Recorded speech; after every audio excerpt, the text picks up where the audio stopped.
Wednesday, June 3rd. Connect a link in the description, and that allows me to share it with you. And while I wait for Facebook to build an audience, you guys allow me to share this out from my other device so we can get some more people in here and answer questions. You guys know by now that the hot list is now available in iTunes, so make sure you go to iTunes and like it, subscribe it, download it, and while you're there, help a brother out and leave a review. That's why I do this. I want to make sure that this gets out to people, gets heard by people, so I can inform and educate as many people as possible. So I can't do that alone, so I need your help while you're in iTunes to like, subscribe, and leave a review. 5-star, obviously preferred. Let me know and let others know what you learned from this, what you got from this, what you love about it.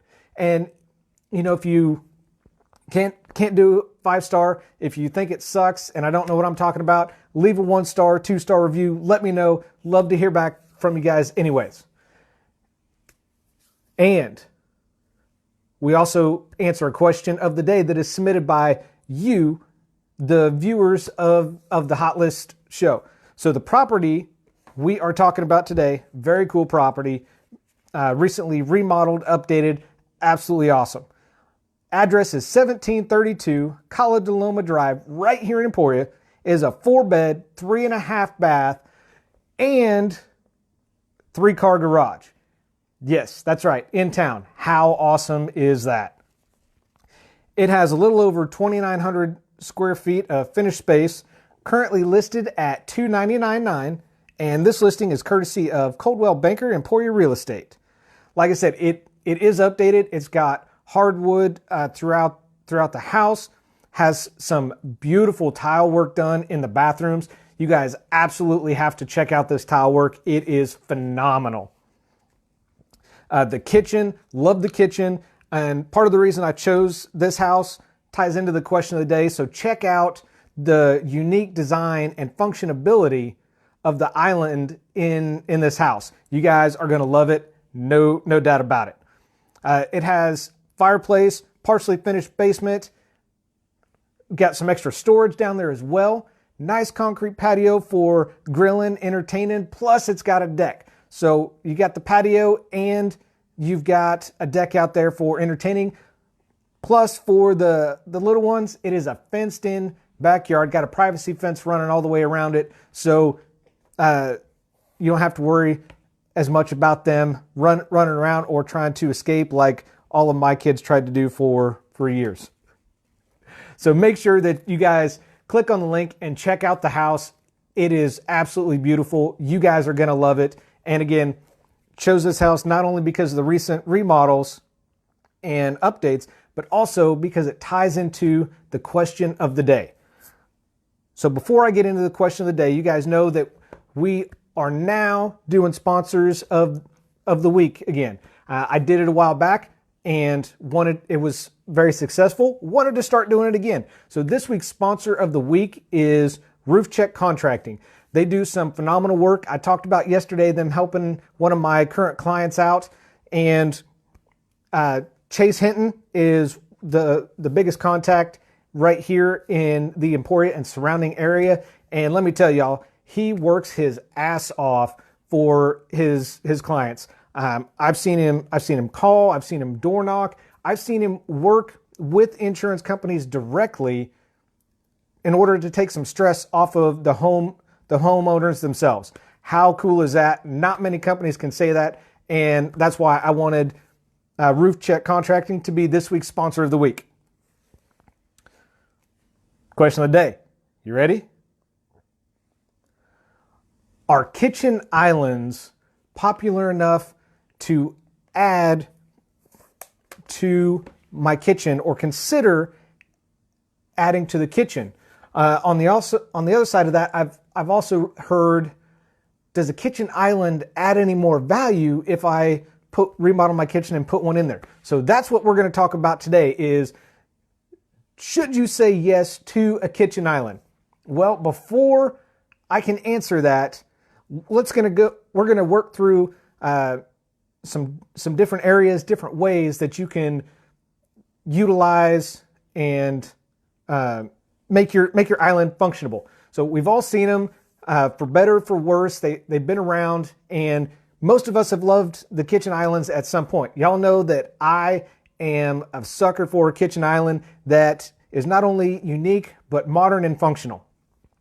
And I just think they're so cool. And that's, again, part of the reason why I chose the house today to talk about, because of the kitchen island. It's very cool what they've done. So make sure you guys click on that link and check out that house. So what if I don't have a kitchen island and I just stranded and am I just SOL? Recently, this is one of the top areas, top items that people ask and request if your kitchen is large enough to support it, about adding. So are they functional? Do they add value? Are they a nuisance? Or are they just a catch-all? You just walk in, and just throw all your shit on it, and it just adds up, and the stack just keeps growing, right? Well, today we're actually going to cover 5 ways that you can modernize and functionalize a kitchen island if your kitchen is large enough to support it. So number 1, cooking surfaces. Now, I have seen this a few times, and it's very, very cool the way they do this. Modern kitchen islands can contain burners, cooktops, drop-in ovens. I've also seen some, I showed one Monday that had an electric grill and a griddle on it. How cool is that you got an electric grill plus the option of a griddle in your kitchen?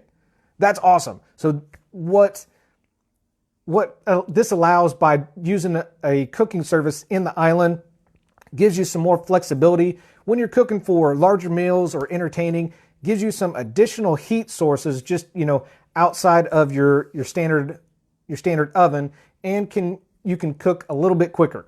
So depending on the design and the surfaces that you choose with this island, just make sure that number 1, you run electrical to it, and number 2, if it's next to a gas source, or you have a gas source in your house, you need to utilize gas, make sure you hook that up, have a professional do it so they know what they're doing. Don't take any chances with any gas leaks. Call a pro. Number 2 are island appliances, so smaller appliances. So obviously we're going to talk about more ways that you can utilize a kitchen island other than cooking surfaces. I've seen Monday, I mentioned I showed one that had an electric grill and a griddle. I also showed one that had a dishwasher and a sink. So I've seen a dishwasher, I've seen a sink, I've seen a wine fridge. I've not seen these, but I've heard other people that put, full wall ovens in there, mini fridges, steamers, or warming bins. Warming bins are, I think, a very cool idea and an excellent way, especially come holiday time, for entertaining. That can be your staging area. You pull something out of the oven, got to slide something else in, need to keep it warm until everybody's ready to eat. Warming bin, bam, you got it. It's done. Simple. Now, if you have a smaller kitchen island that, may not support something like this, if it has power, you can throw your smaller appliances on there, like mixers, blenders, juicers, can openers, toasters, some small kitchen appliance that you may not use on a regular basis, or you do, and, you want to save some counter space, put it on the island. Number 3 is probably the most popular I'm going to say it's the most popular one that I've seen, even above the cooking surfaces, and that is a kitchen prep area. So this is more common because it's used as a staging area or holding area. I mentioned the one that I showed Monday that had a sink in it. If you're going to put a sink in it, make sure you run both hot and cold water to it, or have a small fridge for storing veggies, fruits that, get through washing, cutting up. you can store in the fridge until you're ready to use them. A cutting block on this is also awesome because it gives you, like I said, that staging and that prepping area. So I've seen cutting blocks, I've seen butcher blocks, plus storage down below for those cutting blocks, and then make sure you got room for a knife block on there as well. Number 4, I love, and again, going back to the house that I chose today to talk about, this is one of the things I love that they did with number 4 and number 5. So number 4 is additional storage. We all have kitchen. I have a kitchen that has a shortage of counter space as well as cabinet space. Enter the kitchen island. So this is another common usage that, if you just don't have enough counter space or enough cabinet space, you need additional drawers or cabinets or shelves.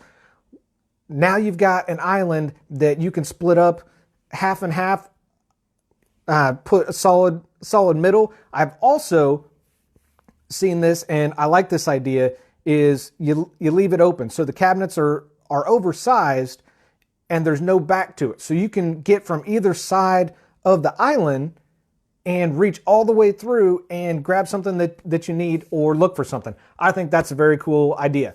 Also, why not, when you have that island there, if you have a smaller kitchen, you don't have anywhere to store your pots and pans, put a hanging rack above the island for your pots, your pans, and cooking utensils. Good idea, space saver, right? Absolutely. Glad you agree. So, just going to run back through these real quick before we move on to number 5. So the top 5 ways to utilize and functionalize your kitchen island. Number 1 is cooking surfaces. So, you have a little more space. Number 2, island appliances. If you use them on a regular basis or not use them on a regular basis, as long as you got power running to that island, that's an option for you. Number 3, I've seen a prep area with a sink and, throw a fridge in there and cutting block, good to go. Number 4 was storage. And number 5, I love seeing these. Saw a couple houses with them yesterday. Stow under seating. So what a lot of them will do, if they're big enough, they support it, whether it's in the center or, towards the edge of the kitchen, maybe you would rather utilize that as a combination of storage and a breakfast bar for quick meals. So some islands will have a lip. So I know I should have drawn this out or something. So they got a little lip, and then just under that lip, you have bar stools or high top chairs that you can slide under. Now the best way to do this is put those on the outside of the kitchen facing in, so you're not sitting and taking up more space in the kitchen, sitting on the outside. So this is really going to maximize the space and double as, a quick eating area. So those are the top 5 ways to modernize and functionalize your kitchen island. Now, can it be a nuisance? Does it add value? If it is done right and done properly, it can definitely add some value to the house. Now, can it be a nuisance? I can't answer that. You the homeowner, or you the home buyer, have to answer that for yourselves. Ultimately, it's going to be up to you to decide if a kitchen island is for you or if it's just a hard pass. So that's what I got for you guys today. I would love to hear from you. Do you love kitchen islands?